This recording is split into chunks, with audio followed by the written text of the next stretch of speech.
Hello guys, and welcome back to Dead Frontier Outbreak. Where we last left off, I made a few wrong choices. Just a few.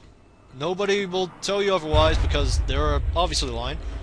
Like going through the cornfield instead of going through the empty train line because of trains. I didn't know how big the train line was. That's why I picked the cornfield. I didn't know if it was very strict. Anyway, let's carry on. I finally arrived in my neighborhood, exhausted. I knew that my house was just a little further down the street, but the area was swarming with the infected.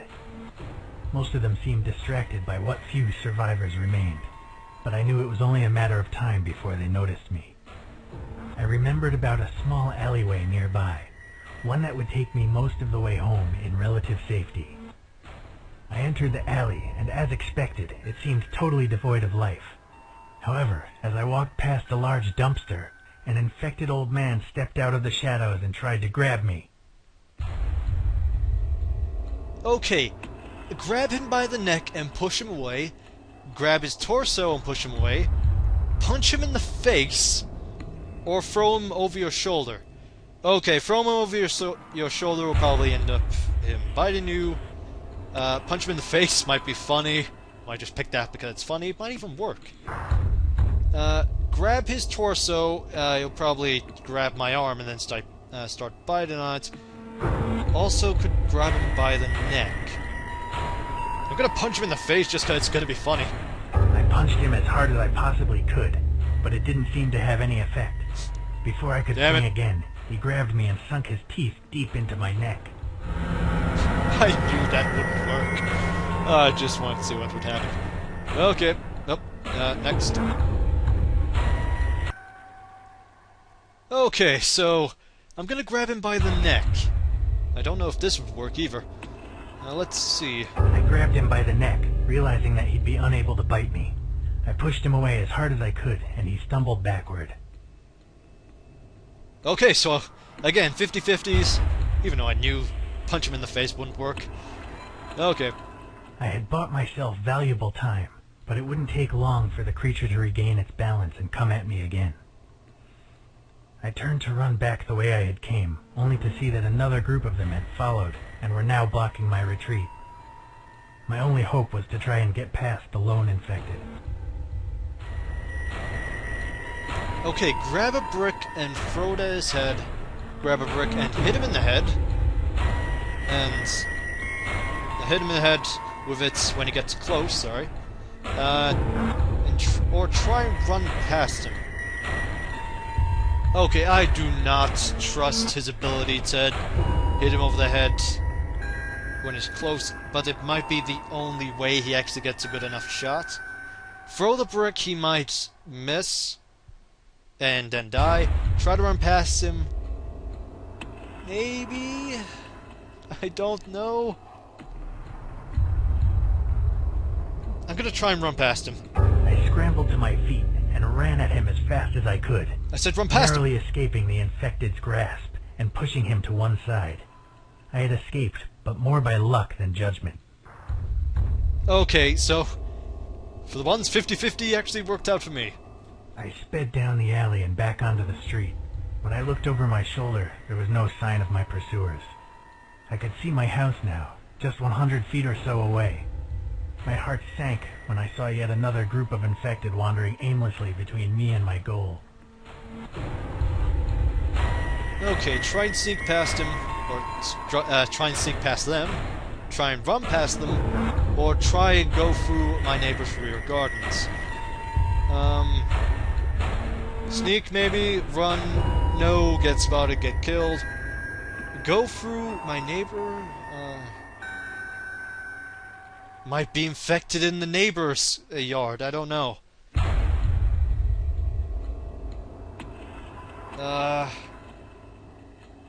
Let's try neighbor. I decided that it was too dangerous to carry on down the street. I went around the back of one of the neighbors' houses and climbed over the fence into their garden. It was tiring, but I carried on scrambling over the fences until I got to my own backyard. As I approached the house, I noticed the glass in the back door had been smashed and the door left slightly ajar. I was terrified for my wife's safety. Go straight indoors or go to the shed and find a weapon. Go to the shed and find a weapon. If you go straight indoors, yes, you may see your wife and probably an infected and then die. So, weapon. I realized that whoever had broken into the house could still be in there, and without a weapon, I wouldn't be able to help my wife. I headed over to the shed and checked my pockets. Luckily, I still had my keys and was able to remove the padlock and open the door. Inside, there was a wide range of tools to choose from. Okay, chainsaw? Take the sledgehammer, take the crowbar, or take the hand axe. My weapon of choice in the zombie apocalypse is a crowbar. It can smash in zombies' heads, open doors, and is just generally durable. Chainsaw runs on gas, very unwieldy, and makes too much noise. Sledgehammer, unwieldy, very, very tiring as well. Hand axe, quite good, but I prefer the open doors approach to this as well. I took the crowbar, knowing that it would be easy to swing indoors, yet still heavy enough to cave in a human skull. With my weapon in hand, I left the shed and walked back to my house. Before I could enter, I discovered why the back door had been left ajar. A teenage looter emerged from the house carrying my television, obviously intent on profiting from the crisis. When he saw me, he dropped the TV and pulled out a large kitchen knife. At that moment, I couldn't tell which one of us was more afraid. You can have it! I don't need a TV! I want my wife, go! I told the looter that I wasn't going to hurt him, and that he could take the TV and go. He didn't bother to pick it back up. Instead, he ran over to the nearby fence and climbed over into the neighbor's garden. And in that situation, if a guy's got a knife, all he has to do is, like, grab my arm as I'm trying to swing and then stab me repeatedly in the stomach. Or chest, and I would die. So I didn't like my chances anyway. Having dealt with the looter, I walked in through the back door. I was relieved to finally be safely indoors, but I couldn't rest yet. Not until I was certain my wife was okay. Search the house, lock the back door, or barricade the back door.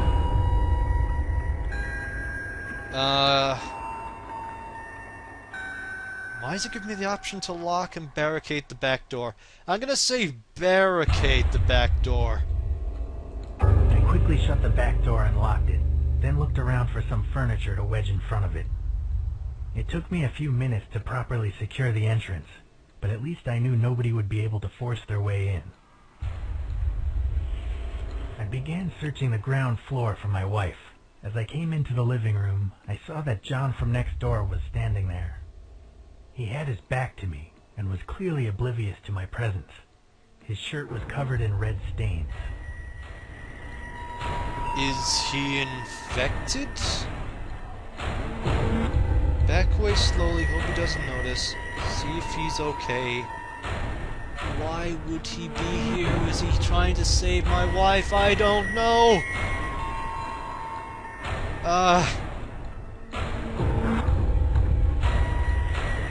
Attack! John was surely infected, so I snuck up behind him and hit him as hard as I could on the back of the head. His skull made a satisfying crack and he fell to the floor, dead. I had never liked him much anyway. Good approach, good approach. As I went to go upstairs, I noticed a note had been left for me by the front door. I recognized my wife's handwriting immediately. The note said that she couldn't wait for me any longer, and that she was going to pack her bags and take the car to her parents' house in the countryside. As I read the note, my heart sank. I prayed that she would be able to make it to her parents in one piece, but knowing how hard it had been for me to get here, I couldn't help but wonder if she was still alive. When I realized I may never see her again, I began to feel tears rolling down my cheek. leave the house and head for the countryside, or continue searching the house? Is there anything in the house that would really be worth delaying going to the countryside? Supplies, maybe? I'm gonna just go. Let's just go. Heartbroken, I decided that there was no point in staying. Everything reminded me of my wife. And besides, there was nothing left for me here now. Suburbia was heavily populated, and it would only get more and more dangerous as time wore on. I took some supplies from the kitchen and stuffed them in a backpack before heading back out through the gardens and as far away from civilization as I could. Okay. I left my house for the last time, alone.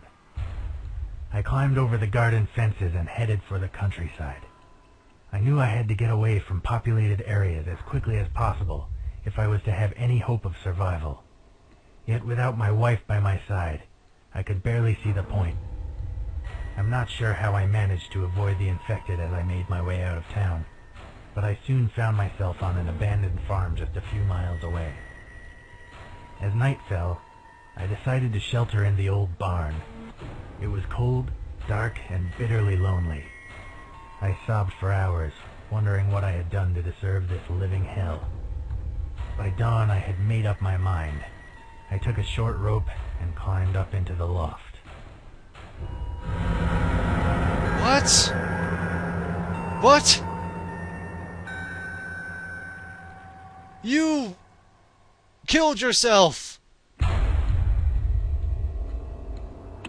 I guess I wasted too much time on my way? Well... That's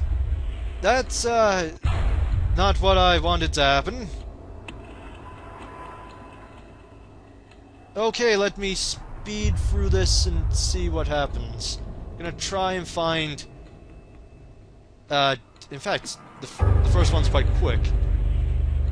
Okay, so I'm gonna cell phone and just go home. I knew that the phone lines would most likely be overwhelmed, so I decided not to waste time by calling. I headed straight home. Okay. I began to make my way through a... Yep, leave. Stairs. I need to save as much time as possible, apparently. So, I'm gonna leave for the rear exit. Search for a window. Yeah, I'll cut back when I might be able to not kill myself in a barn. So I will see you in a sec. Okay, so I made it here as fast as I possibly could. She's still gone. Which leads me to the conclusion that she's still in the house. Which means in my other part, I may have left my wife in the house. I'm gonna continue searching. I pulled myself together and resolved to keep searching. I needed to make sure the house was secure before planning my next move. As I climbed the stairs, I heard an odd shuffling noise coming from my bedroom. I didn't know if it was my wife, a looter, or another of the infected. Oh god, I left her behind. She should have written the note. I would have continued to search if she didn't have the note. I will open the door slowly. I slowly pushed the door open and stepped inside. The scene that greeted me will haunt my nightmares for years to come. My beautiful wife was pinned on the floor, desperately trying to fight off one of the infected. She could barely keep the creature at bay, and if I didn't act immediately, she would surely die. Run away! That's just acting immediately. Kick the infected off her before attacking. Hit the infected on the head. I need to get the infected off her. And smashing it in the head may not help. Although it might. Let's kick it. I ran at the infected and kicked it in the face with all my might. It was enough to get the beast away from my wife. and I was able to quickly finish the job without the risk of hitting her by mistake. Oh, thank God! I was finally reunited with my wife. I dropped the weapon and held her as tightly as I could. In that moment, I was happier than I had ever been, yet the feeling would not last long. I asked her if she was okay, and she showed me her hand. Blood dripped from several bite marks on her fingers. I didn't know if she would become infected or not, or even how much longer she had. She sobbed as I struggled to decide what to do.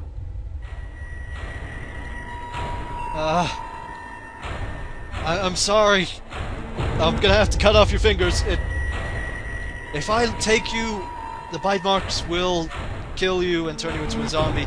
Leave you, I'll probably just hand myself. Kill you, I'll probably just hand myself. So cut her fingers off. I knew I had to do something and do it quickly. If I could stop the spread of the infection, I might just be able to save her life. We ran down to the kitchen, took a clean meat cleaver from the knife rack, and tied an improvised tourniquet around her wrist. Within seconds it was over, and I was carefully dressing the wounds with bandages from our first aid kit. I didn't know if she would survive or not, but at least now we had hope. Okay. My wife and I spent some time discussing what to do next. We realized that we couldn't stay in the house forever, as it was just too dangerous this close to civilization.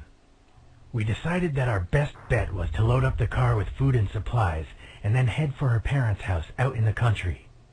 I made sure the house was secure, dragged the corpses down to the basement, and then helped my wife get everything ready. She looked pale and weak, but it didn't seem like she would turn, at least not for a while yet. By the time everything was ready, it was already nightfall, so we decided to spend one more night at home before hitting the road. I don't think either of us slept that night, but it was better than traveling in the dark. We left at dawn. To be continued. Well, I survived the day and saved my wife. My tactics were A+, and my compassion was a C. Well, thanks for watching, guys. And, yeah.